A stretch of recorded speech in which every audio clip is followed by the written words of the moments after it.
नमस्कार, स्वागत आप सभी का डीडी न्यूज़ के इस खास बुलेटिन एक्सप्रेस 100 में, जहां हम आपके लिए लेकर आते हैं राजनीति, मनोरंजन, देश दुनिया, खेल और व्यापार जगत की सभी बड़ी खबरों को एक्सप्रेस यानी फटाफट अंदाज में। मैं हूं मुकुल शर्मा। तो आइए खबरें देखते हैं रफ्तार से यानी फटाफट अंदाज में। हमास द्वारा किए गए हमलों के जवाब में इजराइल की सेना इसमें शामिल आतंकियों को नेस्तनाबूद करने की कसम के साथ मैदान में है। इजरायली सेना गाजा में लगातार हमले कर रही है। इजरायली की सेना गाजा पट्टी के साथ अलग अलग इलाकों के लोगों को अपने घर छोड़कर सिटी सेंटर पहुंचने या शेल्टरों में जाने को कहा है।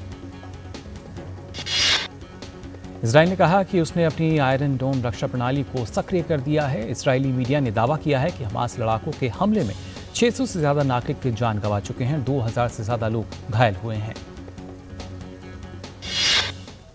वहीं हमास के हमलों में इजराइल में मरने वाला आंकड़ा 350 के करीब बताया जा रहा है। इजरायली सेना का कहना है कि उसके लड़ाकू विमानों ने गाजा पट्टी में 3 सशस्त्र समूह कमांड सेंटरों पर हमला किया। संघर्ष के दौरान लेबनान के हिजबुल्लाह गुट ने इजराइल में 3 ठिकानों पर कई दर्जन रॉकेट दागे। ये रॉकेट विवादित क्षेत्रों के अलावा इजराइल के नियंत्रण वाली गोलान की पहाड़ियों पर भी दागे गए। हिजबुल्लाह गुट ने बताया कि उसने ये हमले फिलिस्तीनी के समर्थन में किए हैं। इजराइल ने भी जवाबी कार्रवाई करते हुए लेबनान के ठिकानों पर हमले किए हैं। इजरायली सेना ने कहा कि सीमा पार से की गई गोलाबारी वाले इलाके में तोप से हमला करने की बात कही है। वहीं इजराइल के टैंक को लेबनान सीमा की ओर जाते हुए भी देखा गया है। इस बीच पोप फ्रांसिस ने दोनों पक्षों से हिंसा समाप्त करने का आग्रह किया। उन्होंने कहा कि मैं पीड़ितों के रिश्तेदारों के प्रति अपनी एकजुटता व्यक्त करता हूं और उन सभी के लिए प्रार्थना करता हूं। युद्ध को तुरंत रोका जाना चाहिए।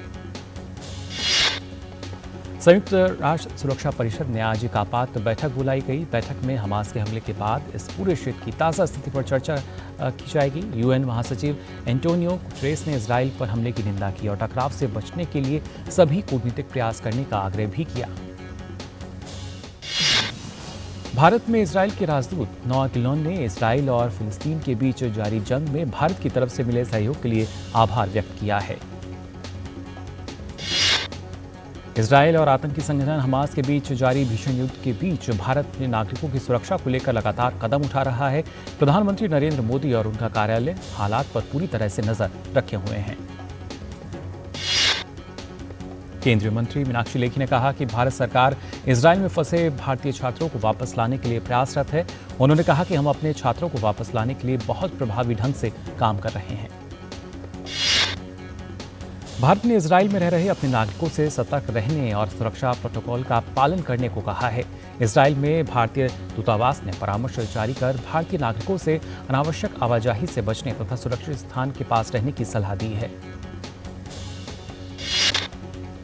भारतीयों से आपात स्थिति में 97235226 पर संपर्क करने या कंसोल consul.telaviv@mea.gov.in पर संपर्क करने के निर्देश दिए गए हैं। हमास के आतंकी हमले और इजराइल की जवाबी कार्रवाई के बीच भारत स्पष्ट कर चुका है कि वो इजराइल के साथ खड़ा है।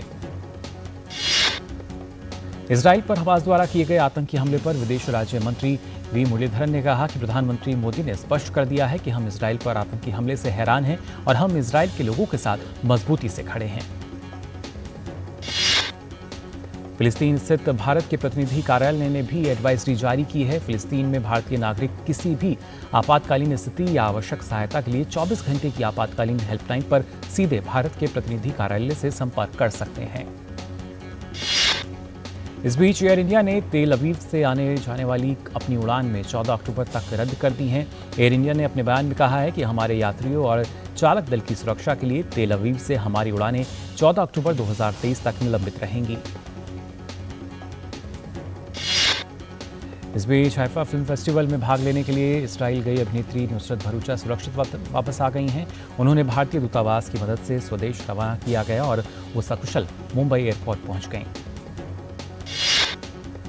अफगानिस्तान में शनिवार को आए 6.3 तीव्रता वाले भीषण भूकंप से मरने वालों का आंकड़ा 2000 के पार पहुंच गया है, जबकि घायलों की संख्या 9000 को पार कर गई है। भूकंप और उसके बाद आए झटकों का सबसे ज्यादा असर हेरात प्रांत के जिंदा जिले के 4 गांवों पर पड़ा। भूकंप में 1320 घर क्षतिग्रस्त या नष्ट हो गए हैं। सैकड़ों नागरिक मलबे के नीचे अभी भी दबे हुए हैं। ईरान की सीमा से लगे इलाके में 10 बचाव दल काम कर रहे हैं। शवों को सैन्य अड्डों, अस्पतालों समेत कई स्थानों पर ले जाया जा रहा है। पीड़ितों के इलाज के लिए अस्पताल के बाहर बेड भी लगाए गए हैं। कतर में तालिबान के राजनीतिक कार्यालय के प्रमुख सुहेल शाहीन ने कहा कि बचाव और राहत अभियान के साथ साथ भोजन, पीने का पानी, दवा, कपड़े और तंबू की तत्काल आवश्यकता है। इस बीच विश्व स्वास्थ्य संगठन ने कहा कि अफगानिस्तान के हताहतों को अस्पताल तक पहुंचाने के लिए जिंदाजान जिले में 12 एम्बुलेंस भेजी गई हैं। साथ ही ये भी बताया कि WHO की टीम अस्पतालों में घायलों के इलाज में सहायता कर रही है। लोग भूकंप के कारण डरे और सहमे हुए हैं। भूकंप के कारण टेलीफोन लाइन ठप हो गई हैं।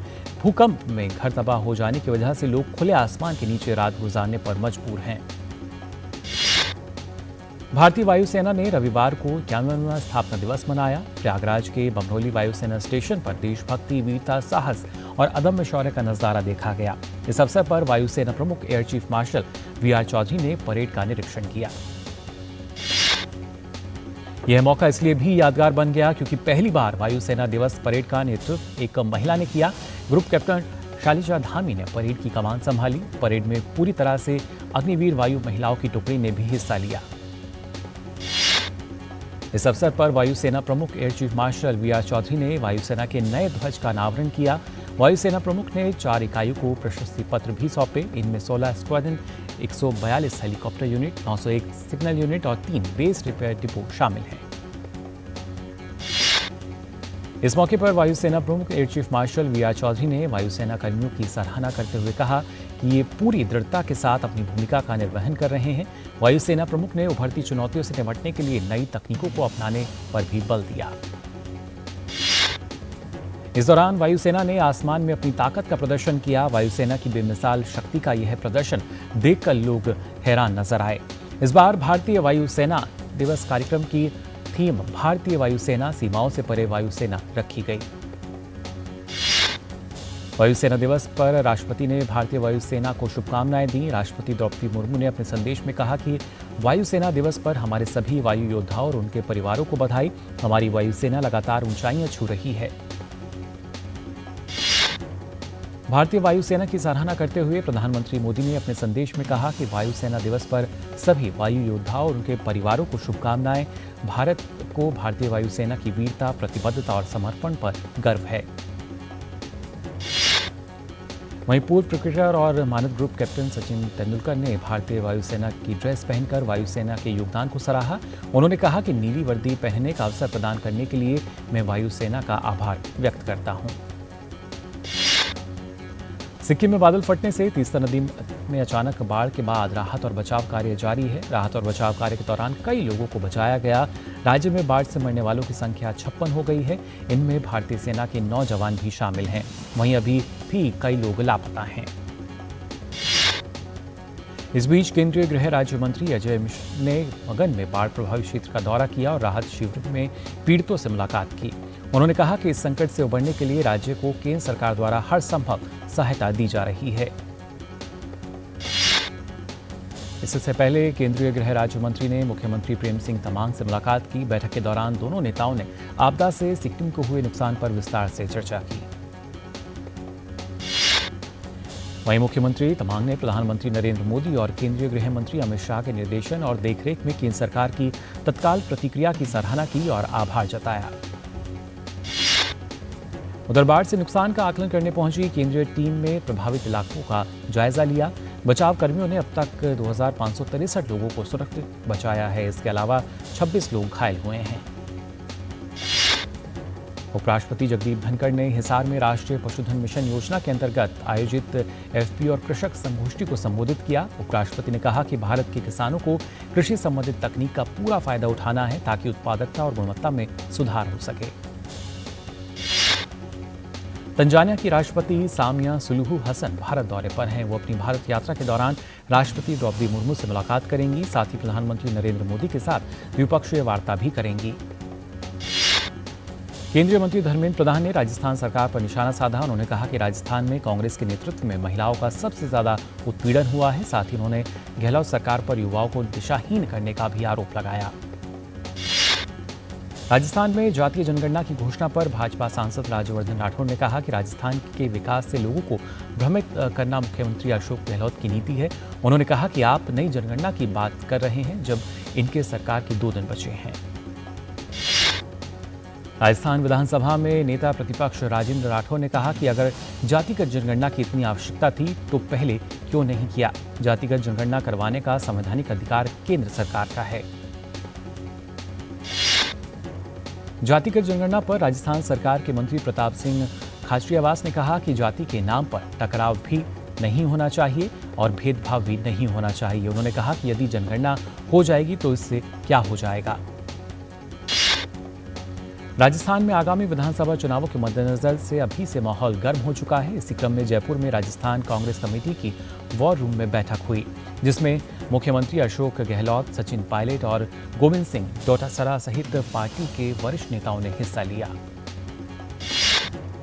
जाति आधारित सर्वेक्षण रिपोर्ट पर केंद्रीय मंत्री और आरएलजेपी अध्यक्ष पुष्पति पारस ने कहा कि जातिगत सर्वेक्षण राजनीतिक द्वेष के कारण किया गया है और यह सिर्फ इसलिए किया जा रहा है ताकि नीतीश कुमार अपना राजनीतिक प्रभुत्व बना सकें।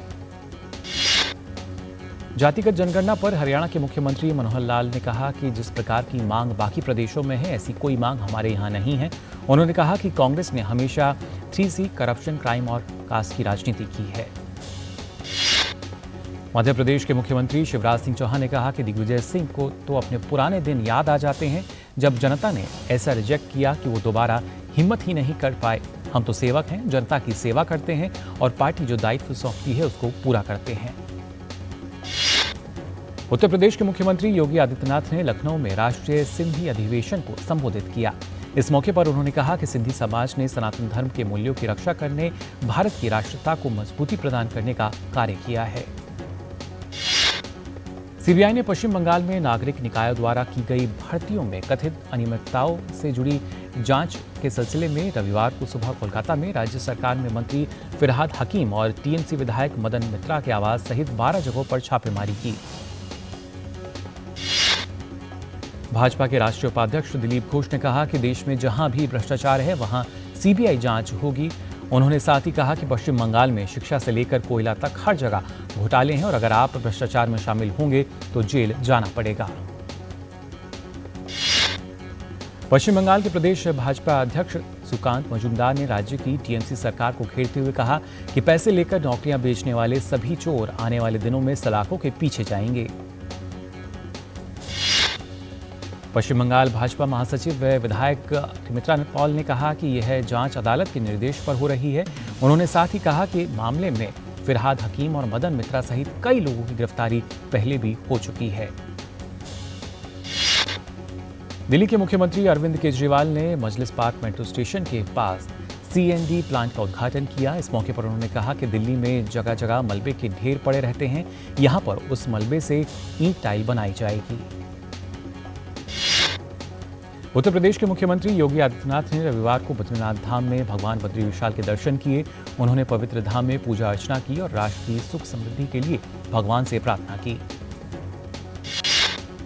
उत्तर प्रदेश के मुख्यमंत्री योगी आदित्यनाथ ने देवभूमि उत्तराखंड में आज बाबा श्री केदारनाथ जी के दर्शन किए। इस दौरान योगी आदित्यनाथ ने मंदिर में पूजन कर लोक मंगल की कामना की। बद्रीनाथ और केदारनाथ जी के दर्शन के बाद उत्तर प्रदेश के मुख्यमंत्री ने कहा कि मुझे यहां आकर बहुत ही आनंद की अनुभूति हुई है। उन्होंने साथ ही कहा कि ये तीर्थस्थल आस्था के साथ साथ राष्ट्रीय एकात्मता के भी आधार हैं। गोवा के मुख्यमंत्री प्रमोद सावंत ने रविवार को उत्तरी गोवा के मीरामार बीच से आयरन मैन रेस को हरी झंडी दिखाई। इस मौके पर उन्होंने कहा कि लोगों को फिटनेस के प्रति जागरूक करने के तहत इसका आयोजन किया जा रहा है।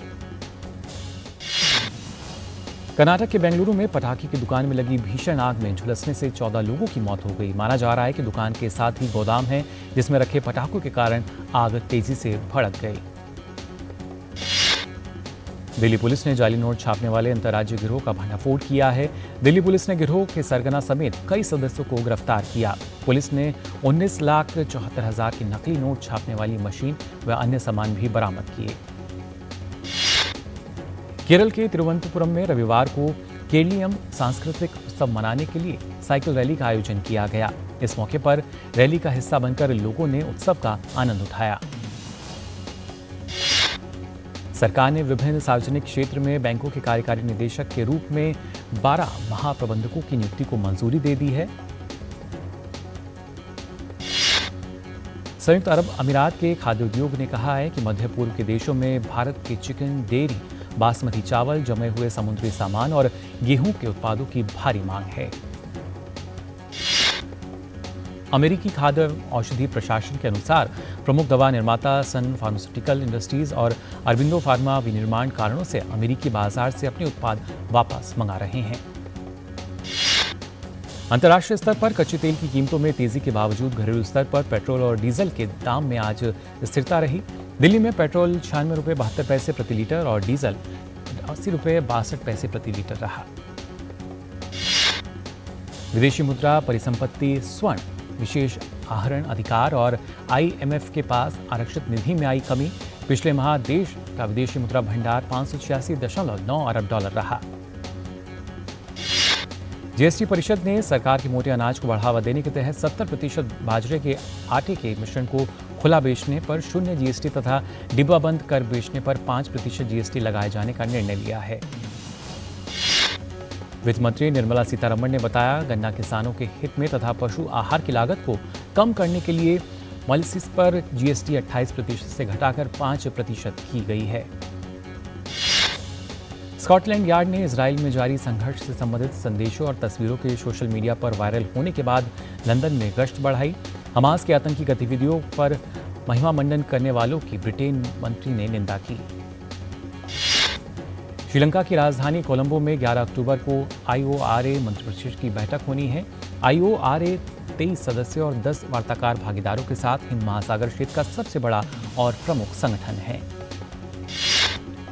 विदेश मंत्री एस जयशंकर समेत 16 देशों के वरिष्ठ नेता IORA मंत्रिपरिषद की बैठक में शामिल होंगे। विदेश मंत्रालय ने दी बैठक के बारे में जानकारी। कनाडा के ब्रिटिश कोलंबिया प्रांत में एक छोटा विमान दुर्घटनाग्रस्त हो गया, जिसमें 2 भारतीय प्रशिक्षु पायलट समेत 3 लोगों की मौत हो गई। भारतीय अमेरिकी चिकित्सक अविनाश गुप्ता को 2024 के लिए प्रवासी संगठन federation of Indian association of New York का अध्यक्ष चुना गया है। दक्षिण पश्चिम चीन के तिब्बत स्वायत्तता क्षेत्र में माउंट शीशापंगाम में हिमस्खलन के कारण 2 पर्वतारोहियों की मौत हो गई। इसके साथ ही हादसे में 2 लोग लापता भी हैं। स्पेन में कैटलान अलगाववादी नेताओं की संभावित माफी के विरोध में हजारों लोगों ने विरोध प्रदर्शन किया। प्रदर्शनकारियों ने ग्रेसिया बुलेवार्ड से स्पेनिश झंडे लेकर कार्यवाहक प्रधानमंत्री के खिलाफ मार्च किया। यूक्रेन सेना और रूसी सेना के बीच बखमुत के पास लड़ाई तेज हो गई है। यूक्रेनी सेनाएं रूसी सेना द्वारा कब्जा किए गए शहर बखमुत के पास अपनी जमीन वापस पाने के लिए संघर्ष कर रही हैं। पिछले हफ्ते ताइवान में बारिश और हवा के साथ आए तूफान कोहिनू ने रविवार को हांगकांग की ओर रुख कर लिया है। मौसम विभाग ने इसके मद्देनजर भारी बारिश की संभावना जताई है। तिब्बती धर्मगुरु दलाई लामा ने सिक्किम में हुई आपदा के मद्देनजर आगामी 16 से 22 अक्टूबर के बीच प्रस्तावित गंगटोक और सालूगाड़ा की यात्रा को स्थगित कर दिया है। आईसीसी विश्व कप में भारत ने जीत के साथ आगाज किया। अपने पहले ही मुकाबले में 5 बार की विजेता ऑस्ट्रेलिया को यहां पर 6 विकेट से करारी शिकस्त दी। भारत की जीत के नायक बने केएल राहुल और विराट कोहली। 2 रन पर 3 विकेट गंवाने के बाद कोहली और राहुल की शतकीय साझेदारी ने ऑस्ट्रेलिया से मैच छीना। विश्व कप में पहली बार भारत के शीर्ष 4 में से 3 बल्लेबाज 0 पर आउट हुए। विश्व कप में 7वीं बार दोनों सलामी बल्लेबाज 0 पर आउट हुए। विराट कोहली ने अपने नाम एक अनोखा रिकॉर्ड दर्ज कर लिया है। ऑस्ट्रेलिया के मिशेल मार्श का स्लिप पर कैच पकड़ते ही अनिल कुंबले को उन्होंने पीछे छोड़ दिया। विराट ने वनडे वर्ल्ड कप में 15वां कैच पकड़ा। ऑस्ट्रेलिया के खिलाफ मैच में उतरते ही रोहित शर्मा ने एक खास रिकॉर्ड अपने नाम किया। वह विश्व कप मैच में कप्तानी करने वाले भारत के सबसे उम्रदराज खिलाड़ी बन गए हैं। आईसीसी विश्व कप में सोमवार को न्यूजीलैंड का सामना नीदरलैंड से होगा। पहले मैच में इंग्लैंड के खिलाफ शानदार जीत हासिल करने वाली न्यूजीलैंड की टीम जीत का सिलसिला बरकरार रखने की उतरेगी। 19वें एशियाई खेलों का समापन हो गया है। भारत ने अब तक का अपना सर्वश्रेष्ठ प्रदर्शन करते हुए 28 स्वर्ण के साथ कुल 107 पदक जीतने में सफलता अर्जित की। एशियाई खेलों के समापन समारोह में अनुभवी भारतीय गोलकीपर पीआर श्रीजेश भारतीय दल के ध्वजा रहे। भारतीय हॉकी टीम ने एशियाई खेलों में स्वर्ण पदक जीता था। ईपीएल में मैनचेस्टर यूनाइटेड ने ब्रेंटफोर्ड को 2-1 से हराने में सफलता पाई। मेन्यू की तरफ से स्कॉट मैकटोमिनियम ने अंतिम पलों में 2 गोल करके टीम को जीत दिलाई। ईपीएल में ही चेल्सी ने अपने खराब फॉर्म को पीछे छोड़ते हुए बर्नले को 4-1 से शिकस्त दी। इस जीत के बाद चेल्सी अंक तालिका में 11वें स्थान पर बना हुआ है। एक अन्य मुकाबले में एवर्टन को बॉर्नमाउथ के खिलाफ जीत हासिल करने के लिए ज्यादा मेहनत नहीं करनी पड़ी। एवर्टन ने मुकाबले को 3-0 से अपने नाम किया। रियल मैड्रिड में Spanish football league La Liga में ओसासुना को 4-0 से शिकस्त दी। रियल मैड्रिड के लिए जूड बेलिंघम ने 2 गोल करने में सफलता पाई। जीत के साथ रियल लीग में शीर्ष पर आ गया है। वेन रूनी ने Major League club DC United के मैनेजर का पद छोड़ दिया है। मेजर लीग सॉकर के प्लेऑफ में स्थान नहीं बना पाने के बाद रूनी ने अपनी सहमति के साथ क्लब को छोड़ने का फैसला किया। इंगा श्वेतांग ने चाइना ओपन का खिताब जीत लिया है। फाइनल में श्वेतांग ने लुडमिला सेमसोनोवा को सीधे सेट में 6-2, 6-2 से हराने में सफलता पाई। श्वेतांग ने इस जीत के साथ इस साल का अपना 5वां खिताब हासिल किया। इस साल फ्रेंच ओपन का खिताब जीत चुकी श्वेतांग के करियर का 16वां खिताब है। दिल्ली के जवाहरलाल नेहरू स्टेडियम से आज एकल रन 2023 को हरी झंडी दिखाकर रवाना किया गया। भारतीय पहलवान योगेश्वर दत्त ने भी एकल रन में भाग लिया। Akshay Kumar starrer mission Raniganj film ने दूसरे दिन 4.70 करोड़ रुपए कमाए, जबकि ओपनिंग डे पर यह आंकड़ा 2 करोड़ 80 लाख रुपए था। मिशन रानीगंज ने 2 दिनों में 7.30 करोड़ का बिजनेस कर लिया है। वहीं thank you for coming theatres तक दर्शकों को खींच लाने में विफल रही। फिल्म ने 2 दिनों में सिर्फ 2.62 करोड़ ही कमाए। राजवीर देओल और पलोमा ने शुक्रवार को रिलीज हुई फिल्म दोनों से बॉलीवुड में डेब्यू किया। फिल्म पहले 2 दिन में करीब 1.5 करोड़ रुपए का ही कलेक्शन कर पाई है। लगातार दूसरे सप्ताह फुकरे 3 सिनेमा पर धमाल मचा रही है। फिल्म ने शनिवार को 4 करोड़ से अधिक की कमाई के साथ अब तक 75 करोड़ से ज्यादा कमा लिए हैं। शाहरुख की फिल्म जवान की कमाई का सिलसिला थम नहीं रहा है। शनिवार को फिल्म ने 2 करोड़ रुपए से ज्यादा कलेक्शन किया। जवान भारत में 620 करोड़ रुपए से ज्यादा कमाई कर चुकी है।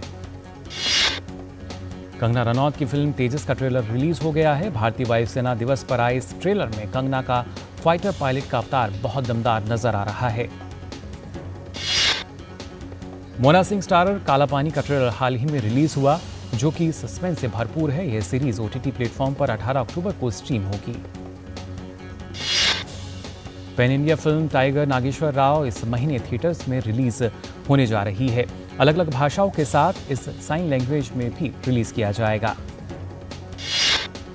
शिवा कार्तिकेयन अपनी पहली पैन इंडिया फिल्म आइलैंड से धमाका करने को तैयार हैं। तमिल और हिंदी समेत 5 भाषाओं में आ रही उनकी साइंस फिक्शन फिल्म में एलियन की कहानी होगी।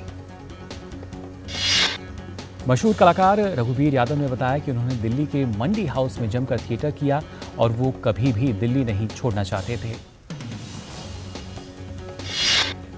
तो फिलहाल के लिए एक्सप्रेस न्यूज में बस इतना ही। देश और दुनिया की तमाम खबरों के लिए आप बने रहिए डीडी न्यूज पर। मुझे दीजिए अनुमति। नमस्कार।